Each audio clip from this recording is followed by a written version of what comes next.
I congratulate the organizers for conducting this big event on the land of heaven, Kerala state. And today's my topic is related to menstrual irregularities and Ayurvedic management. And this session concept itself is related to new vistas in the Ayurvedic gynecology. So I hope my slides will show some new vistas for the practitioners as well as the academic interested, both faculty as well as the students.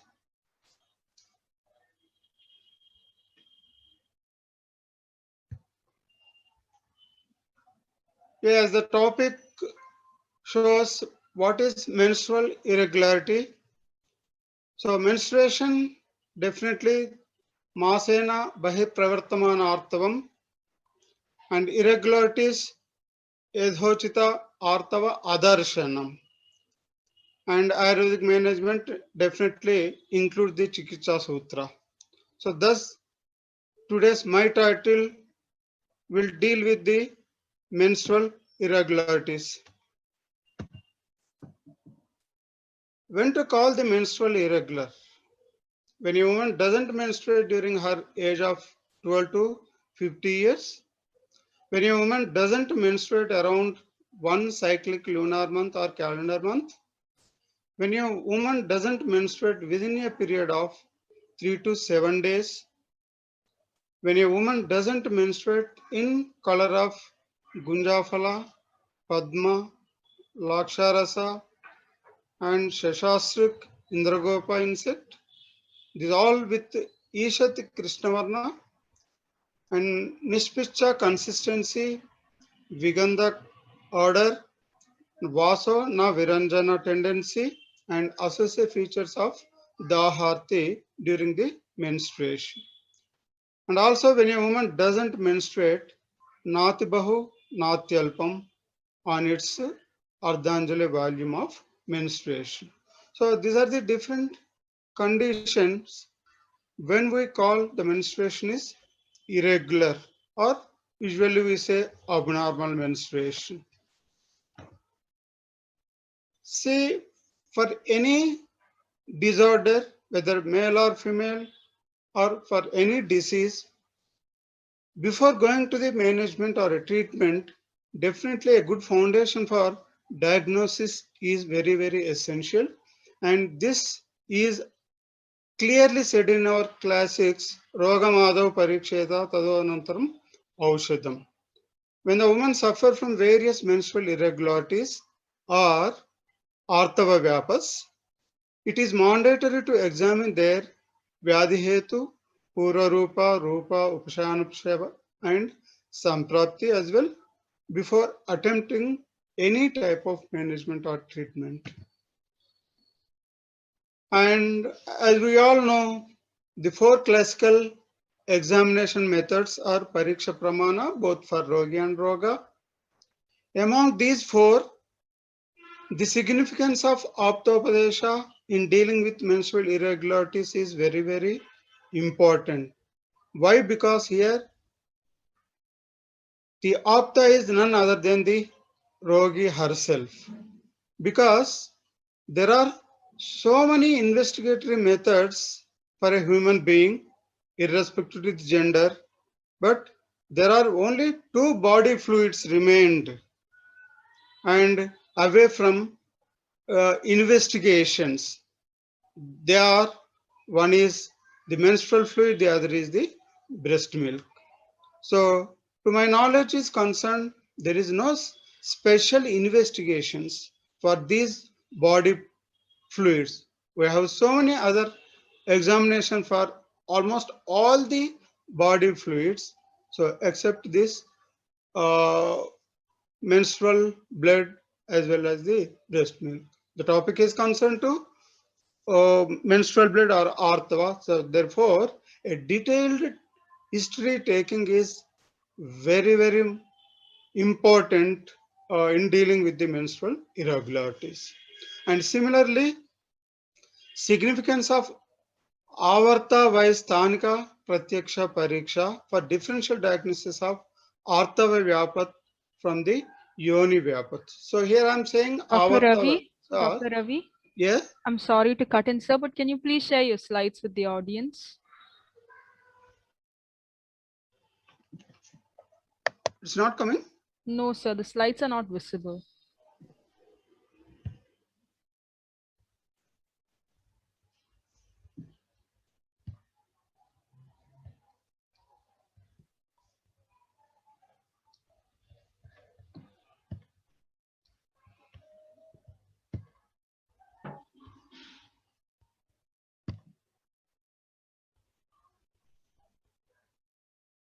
Is it okay now? Yes, sir, it is.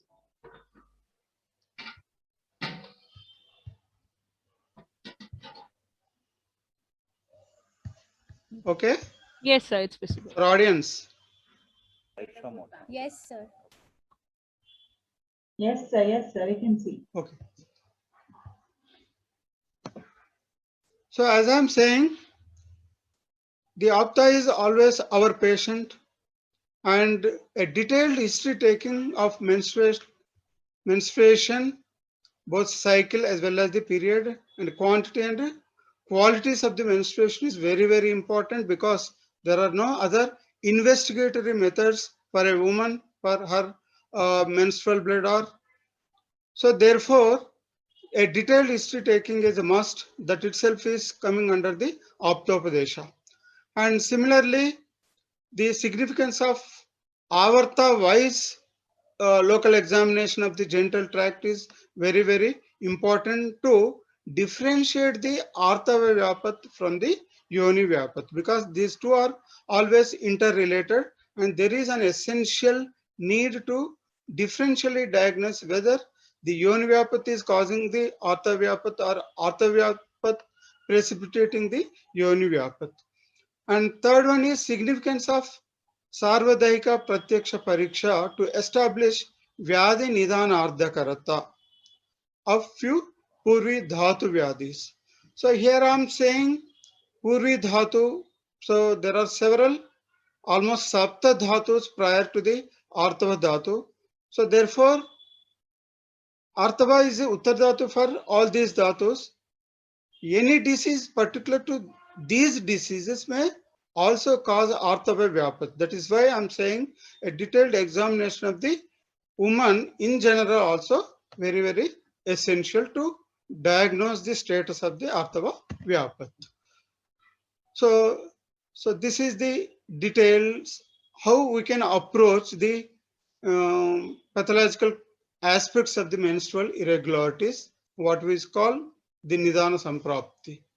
Menstrual irregularity should be evolved under the following etiopathological conditions by using the set four pramanas, just now I have explained. Under this, you have to focus on these six aspects of etiopathological related to menstrual irregularities or Artava Vyapat. The first one is Yoniashaya Vyapat or Garbhashaya Vyapat, or the total Vyapats of genital tract. To consider the anatomical aspect. The second one is Srotas and Srotamula Vyapats also, because there is a close relation between the pathology and the Srotas. And similarly, Trayo Dashagni Vyapats and Dhatu Parinama Vyapats and Artava or Garbhadhara Kala Vyapats, and ultimately last but not the least is Dosha Vyapats in terms of Vriddhi Kshaya and even Avarana also. So this can be further detailed as a new vista for the practice of a gynecologist. So when we go through the Yoniashaya Vyapat, definitely three avartas have to be considered for physical examination, local examination. The Pradhamavarta, which includes Bahya, Apatyapada, Yonimukha and Bhagadwara. So these can be inspected very simply by naked eye examinations. And second is Dvitiyavarta, which includes Abhyantara, Apatyapada and Garbhachidra, and which can be visualized only by the speculum examination. And third and important one to Tritiyavarta, under which the Garbha Samsthana, Garbha Shayya, Artava Dhatuvahini or Bijavahini, and related Dhamanis, and Bijashaya and Kukshi or Shroni, the soft parts of the pelvis. So, which can be visualized only by the scopes. That could be a laparoscope or a hysteroscope or hysterosalpingoscopes. So, on the basis of the avarta, the examination techniques and upakarnas will be differing. So, therefore, these are also essential to differentiate the pathology of the yoni as well as the pathology of the artava. So, dhatu differentiating from the adhisthana. Similarly, we have got here a little bit apprehension whenever you are considering yoni ashaya. So there will be sthula bhavas and sukshma bhavas. Say what we narrated just now under three avartas are sthula bhavas. So this can be physically visualized by different methods. Whereas under sukshma bhavas, we are supposed to consider and think over the bija bhavas. So the genetic factors under which again bija, bija bhagaveva, bija bhagaveva ekadesha, and ekadesha again pravibhaga. So almost beginning with the gene to the genome and its sub factors also citations. Similarly, we have the concept of garbhakara bhavas, so under which all the congenital aspects come. Even garbha bhavas also detailed in 16 vruddhikara bhavas. So out of 16, 4 are intrinsic and 4 are extrinsic. So intrinsic means here the matru, pitru, rasa and atma bhavas, and extrinsic means anila, anala, ambu and prudhi. The panchabhautika bhavas leaving the akasha here. So here also shed bhavas are concised into 4 because the rasa includes the satmya bhava and atma includes the manobhava. So thus it is reduced to only 4, and similarly panchabhautika is reduced to only 4, and 4 into 4 becomes the 16 garbha vruddhikara bhavas. So therefore any defect not only in the bija, even after fertilization taken place, these garbha vruddhikara bhavas also plays role in differentiation of the organogenesis. So whenever we talk about the vyapats, either of yoni or artha vyapats, the anatomy of the genital organs are very, very essential, and particularly in the primary vyapats or anarthava vyapats, these are very, very essential. So during the growth and development or during the intrauterine life of the fetus, these 16 garbha vruddhikara bhavas, if get affected because of the ultimately rasa bhava, because the panchabhautika bhavas are coming through rasa taken by the mother, or rasa here means the ahara rasa, and if it is deficiency, definitely there will be a defects in the differentiation not only of the somatic organs or bodily organs but also the genetic organs. So thus it influences the not only the adhisthana yoniashayam but also the artava vyapat. So similarly, we know the rasa, rakta and mamsa are the constituents of the garbhashaya nirmana during the intrauterine life. So therefore any defects in this nirmiti will definitely affect the artava or menstrual irregularities. And the other one is garbhadhara kala and artavadhara kala. So here artavadhara kala is analogous to shukradhara kala. So in the kala sapta we never find any garbhadhara kala or artavadhara kala, but definitely artava is analogous to shukradhatu of a male. So therefore we can expect this garbhadhara kala or artavadhara kala. So I mean to say garbhadhara kala lands in the garbhashaya, whereas artavadhara kala or bijadhara kala in the Bijashaya. So these are the Sukshma Bhavas which cannot be directly visualized, but we assume on the basis of the eugenics or genetics or embryology. So this is the anatomy we find in our classics, Shankanabhya, Krutiryoni, etc. And similarly, the other anatomical aspect is Edarohitam Achesya Mukham Bhavati, etc. And this can be pictorially uh, demarked in such a way. And here we find other aspect that is related to Srotas. So this anatomy reflects the Srotas also, because Srotas, we have two aspects, Stula Srotas and Sukshma Srotas. So here Stula Artavaha Srotas is none other than the Apatya Pada of the total genital tract, whereas Sukshma are invisible part of the Artava Vahedve, what we come across in the description of Srotas, particularly not in Charaka but in the Susruta. So those can be said as the fallopian tubes or oviducts or bija vahini. So they are usually covered with the broad ligament. Hence, here directly tubes are not visualized. So thus, this Thula part of Artavaha Srotas can be applied with Apatya Pada as well as the for Bija Vahini. So thus we can consider here this Thula Artavaha Srota. So any vidas or obstructions in these srotas may also cause the menstrual irregularities. But here one thing alert point is any vidya for the oviducts or bijavahinis doesn't cause the menstrual irregularities. But here the Bijavahini Vidya or Artava Srota Vidya reflects their moolas, that is dhamanis. So any Vidya in the Artava Vaha Dhamani, because for the formation of Artava, it is clearly mentioned Masayanopachitam Kale Dhamanibhyam Tadartavam. So thus the Artava Dhamani has to be taken into consideration with the word Artavaha Sroto Vidya, because it runs along with the Bija Vahinis.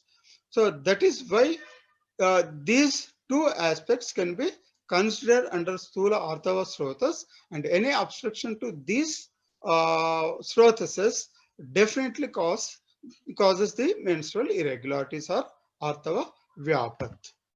And similarly, we can also consider and think over the Sukshma Artava Srotas also. So we always know Shukra is spread all over the body, and similarly Artava also.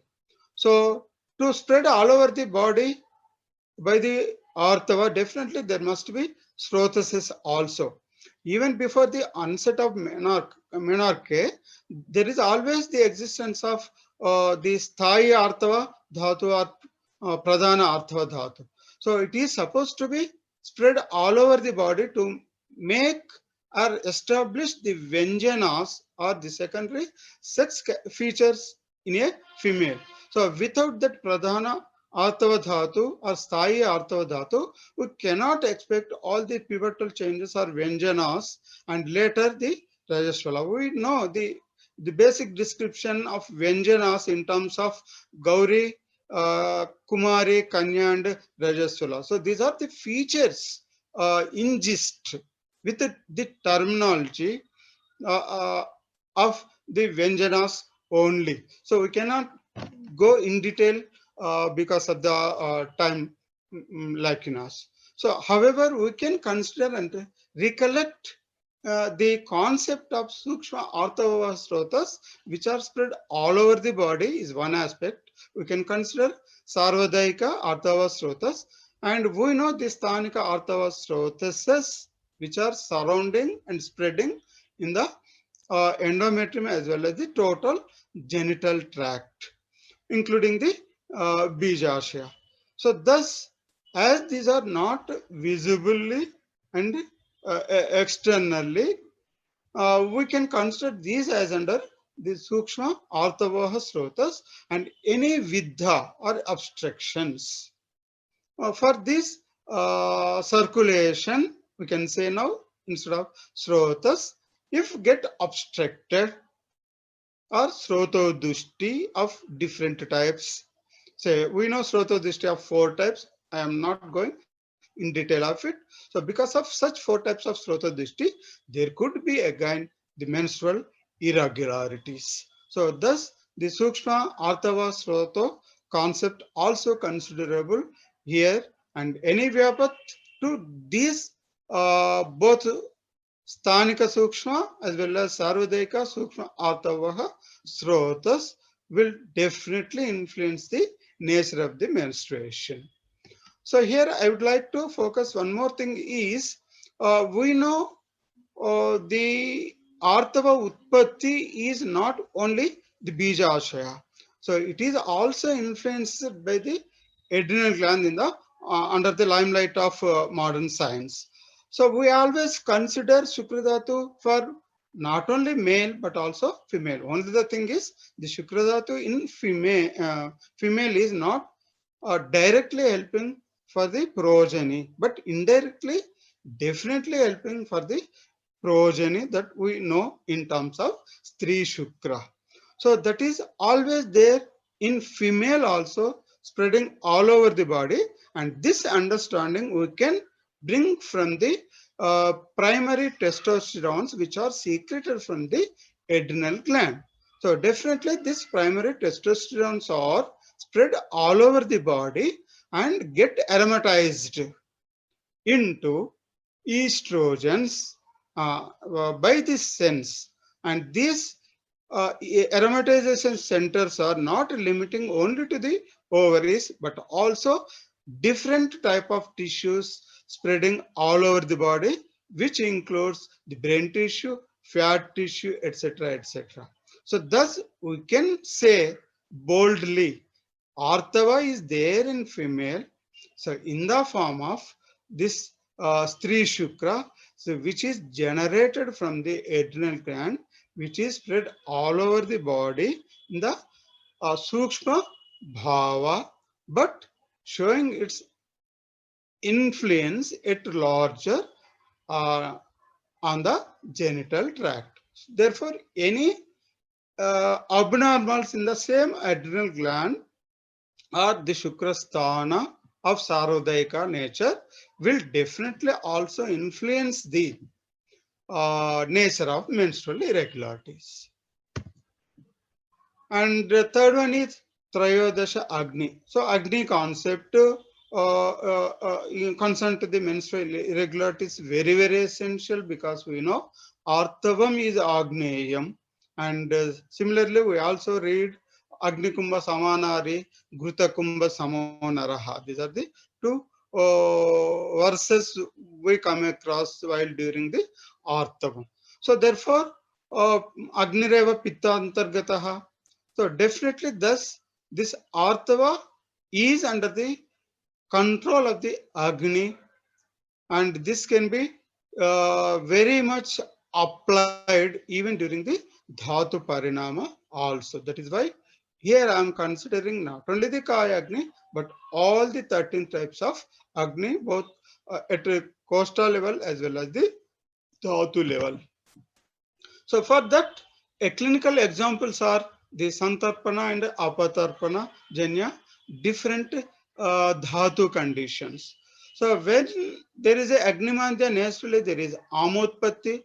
Amotpatti definitely leads to Srotoroda. So whenever there is a Srotoroda, there could be even Pittavaha Sroto Sangha also. So thus making Pitta Kshaya also, and in turn results into Artava Kshaya, and ultimately the Ojas as a Sarvadhatu Sara or Upadhatu to Shukradhatu, and similarly to Artavadhatu also turns into Ojokshaya. So when there is Ojokshaya, there need not be always Ojokshaya to precipitate the menstrual irregularities. Any level of dhatu kshaya may lead to menstrual irregularities, what I like to say. That is why I have shown here not only the santarpana but also the apatarpana also, because in the apatarpana also definitely we come across the dhatu kshaya, and dhatu kshaya leads directly to the vata kshaya. Say here ama or srotoroda lead to vata avrutam or avarana, whereas here dhatu kshaya directly leads to vata kshaya, and ultimately this is also leads to pitta kshaya, because pitta is controlled by vayu, pittam pangu, kafam pangu, that principle come over here. So thus whenever there is a pitta kshaya again, there could be atva kshaya, in turn ojo kshaya. Thus the dhatu related, whether it is anuloma kshaya or pratiloma kshaya also here. I am reiterating pratiloma kshaya. So kshaya in the shukra dhatu or kshaya in the lower dhatus also may influence the status of the menstrual irregularities. I will come to what menstruation, truly speaking, what is the relation between the dhatu. I will come the following slides. So you can, if you go through thoroughly related to dhatu parinama, you could understand the relation between the different dhatus. So truly speaking, Artava is termed in our classics in 4 dimensions. That is, as I was saying, the pradhana Artava dhatu. So which is always there uh, from the very second of the inception, so till death. So that is the pradhana arthava dhatu. Whereas upa dhatu arthava, which is coming from rasa, rakta, as a upa, it is supporting the pradhana arthava. It is not the main dhatu, as we as different even pioneering people described in their textbooks. So the total process of fertilization or the fertility is based on upa dhatu atma. It is quite wrong. So upadhatu atma give a support at various levels to the pradhana dhatvatvam and its in its function, that is fertility, and other functions of the menstruation. So thus you can say pradhana dhatvatvam, upadhatvatvam, and of course what we regularly talk about is malinartvam, or so-called the menstruation. And later and important one is bijartavam, or the bija which exactly participate in the process of conception. So this you can see in 4 dimensions here. One dhatu in the name of Artava, but we come across 4 cycles. The cycle of Pradhana Dhatu, the cycle of Upadhatu, the cycle of Malina Dhatu and Bija Dhatu also. So all these 4 dhatus, for their formation, it takes 1 month. So that is why we always say Masena, the Ritu Chakras, all the cycles, so bigger, smaller cycles are taking its time masi or 1 month. And one common name for all 4 different forms and functions for again one cause, that is womanhood, by attaining one is femininity, the other is fertility. And one more thing is 1 mirror and 4 images. It's true. We always talk about the menstruation because it is the mirror for all the other changes in the body. So if any miseries are, as were talking, the irregularities related to menstruation is reflecting the status of the inner rest of the 3 dhatus, bija, pradhana, as well as the upa dhatu. And this is going to decide, and we are taking the detailed history of this menstruation, and one side we are calling it as malinartavam, and the other side we are also talking about shuddhartavam. It is similar to malas, trimalas. So we are describing the trimalas, But when they maintain their own features, we are calling them also dhatu. Similarly, here menstruation also, we are calling it as a dhatu. As long as it is maintaining its own features, we are calling it as a dhatu, though it is malina in nature, because its features are reflecting the Shuddha and Ashuddha of the inner dhatus. So menstruation bahi pravartamanatvam tasya upalakshanam. It is only a upalakshanam. It is only a gauna lakshanam. It is only a replica of all the internal biological environment of artava in the form of pradhana, upadhatu, and even the bija. And the fifth one is related to Artava Dharakala. So Artava Dharakala definitely analogous to Shukra Dharakala. We never come across any Artava Dharakala in our classics. So we have Rakta, Mamsa, Meda, Shukra, Purisha, Pitta, Sleshma and Sleshma Dharakala. These are the only Kala Sapta. So, but the Artava Dhatu is coming from the Majja Dhatu, truly speaking. The Majja next is Shukra Dhatu. So, Masena Rasa Shukri Bhavati Strinam cha Artavam. This reference give me a new vista for to think the Majja Dhatu is the main Adhisthana for the normalcy of the Artava, because it is the Matru for both Shukra Dhatu as well as the Artava Dhatu, or sometimes, as I said earlier, as a part of Sri Shukra, it may be a Matru for Artava Dhatu also. So for both Shukra and Artava, Majja Dhatu is the main. Therefore, any Vyapat in the Majja, and again you see here the Majja is also a complexion of Asti Dhatu cells, Meda Dhatu cells, Rakta Dhatu cells, and Rasa Dhatu cells also.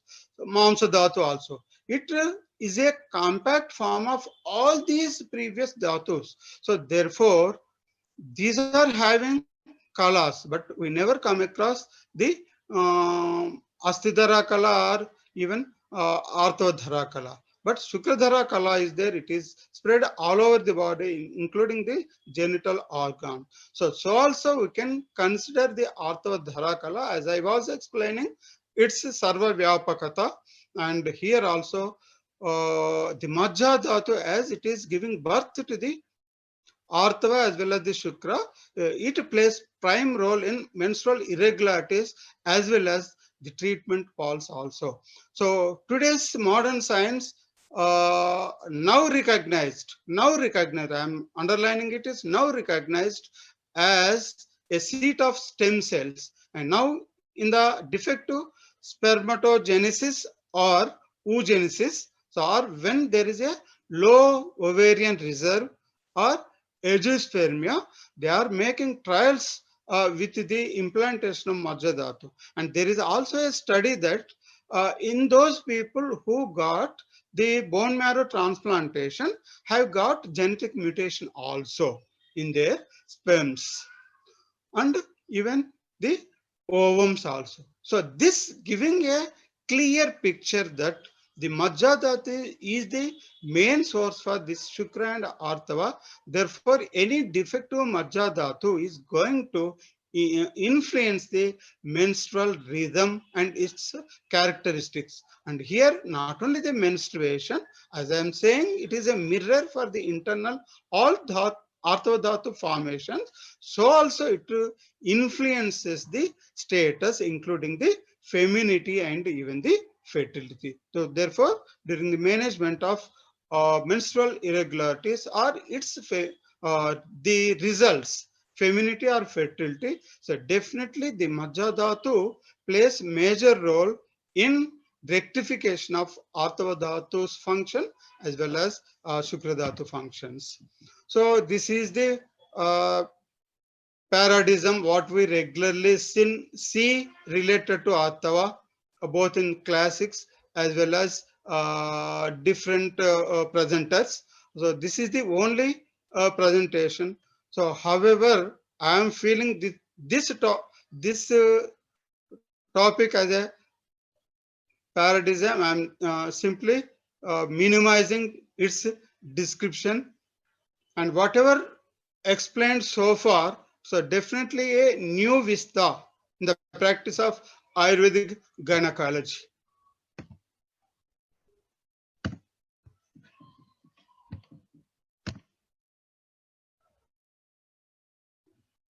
So here I was saying Atavakshaya as well as Avruta Vata in terms of menstrual irregularities. This is the reference for Ashtanga Sangran, Suchisa Shariram. So definitely Avruta Vata in the menstrual irregularities plays definite role.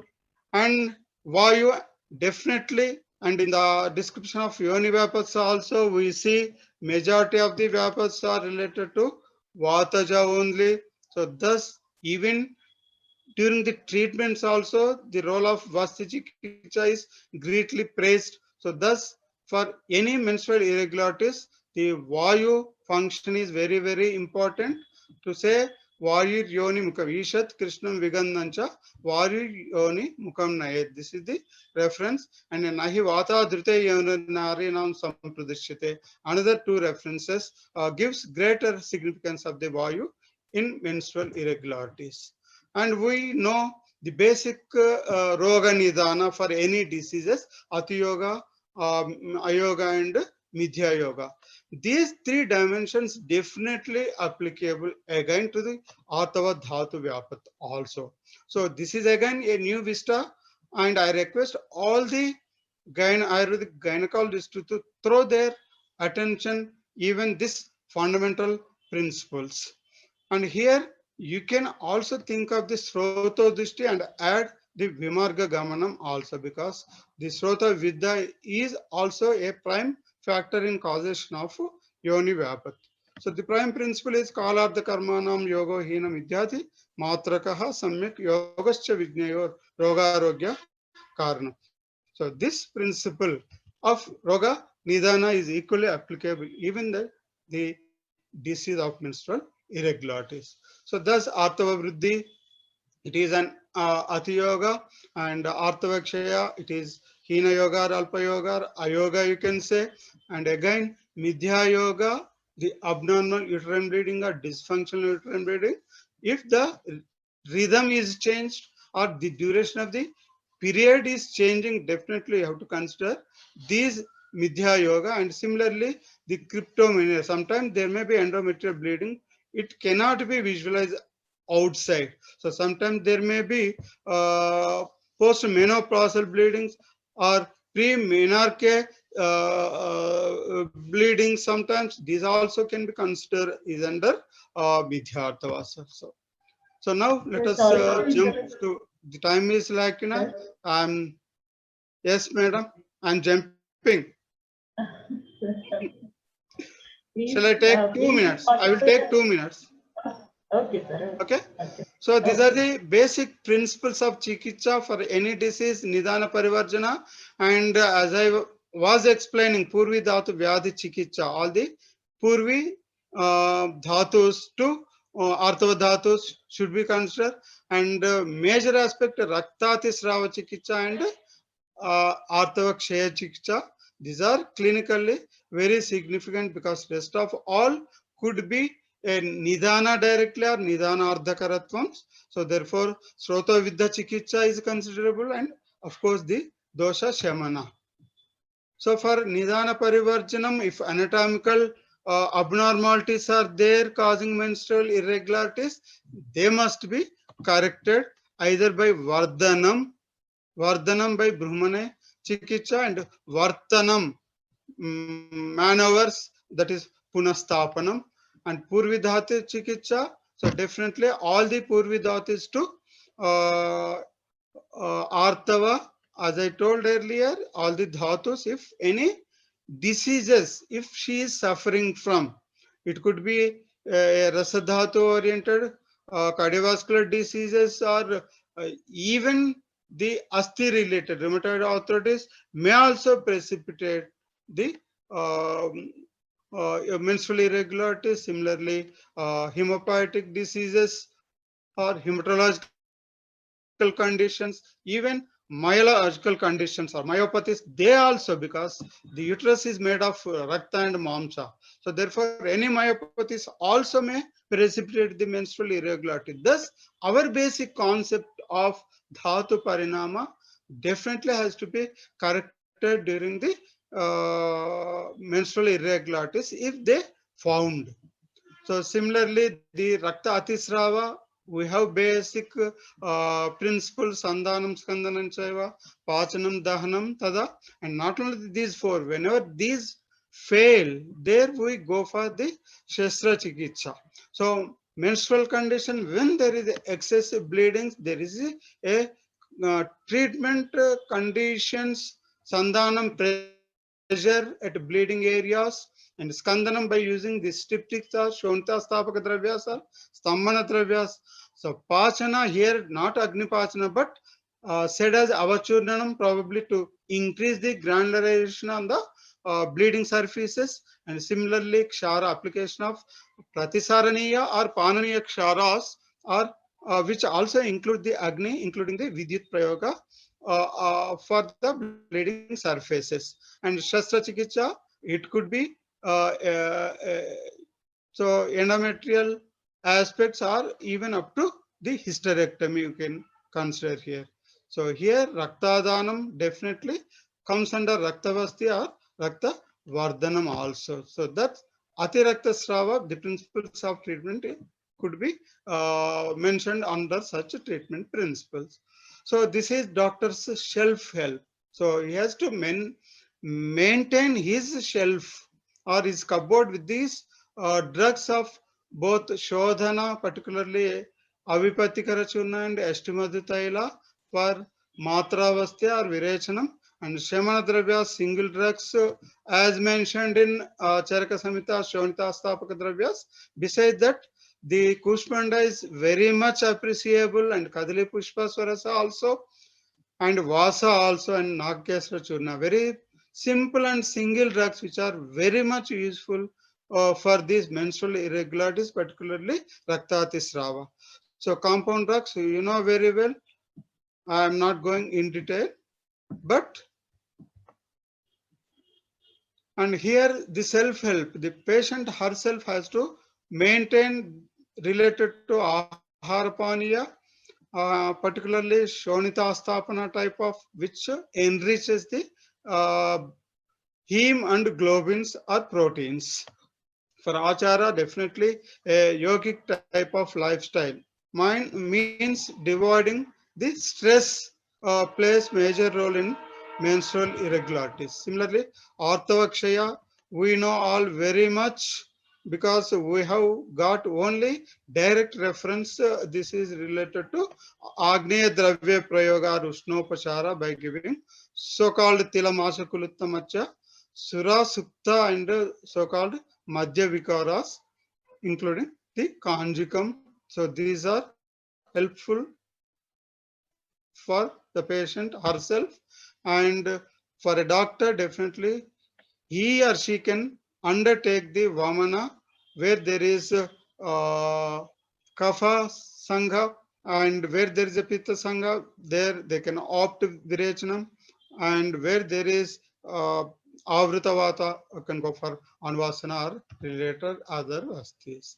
So again, there are so many number of drugs. So based on the previous etiological conditions, we can see Rajapravartini or Nashtapushpanta, Kuberakshvati, Hingu Vachadi Churna or Ingvasta Churna, Kumaryasva, Dashmularista, Mahayograj Guglu, Kana Shetavarati Kashaya, Varanadi Kashaya, Mundi Arkar Kashaya Churna. These are very much in use of many of the practitioners with almost 90% of the results in all types of menstrual irregularities, and of course the dosha shamana according to ahar vihara, aushada, and similar principles can be adopted as said earlier. And to conclude, ultimately, menstrual irregularities or arthavyapats are a group of abnormal menstrual variants, among which Asrugdara or Arthava Kshaya are clinically significant both from Yoni Vyapat and Arthavyapat. Datagata Vyadya Rasaja, Raktaja, Mamsaja, Medoja, Majja, Gata intrinsic diseases and Abhigatadi, all extrinsic origin, including microorganisms, also should be evaluated and treated accordingly for a perfect outcome without necessitating the use of hormone replacement therapies. So I thank you. I thank you, the organizer, for extending a few minutes for considering. And I also thank you, the audience, for patient hearing. And I once again reiterate that whatever I have presented could be a new vista in the diagnosis as well as management of this gynecological diseases, particularly menstrual irregularities of a female. If anyone is interested to extend or expand or add to my theme, you please see me at my email ID or my personal phone number. Thank you, the organizers.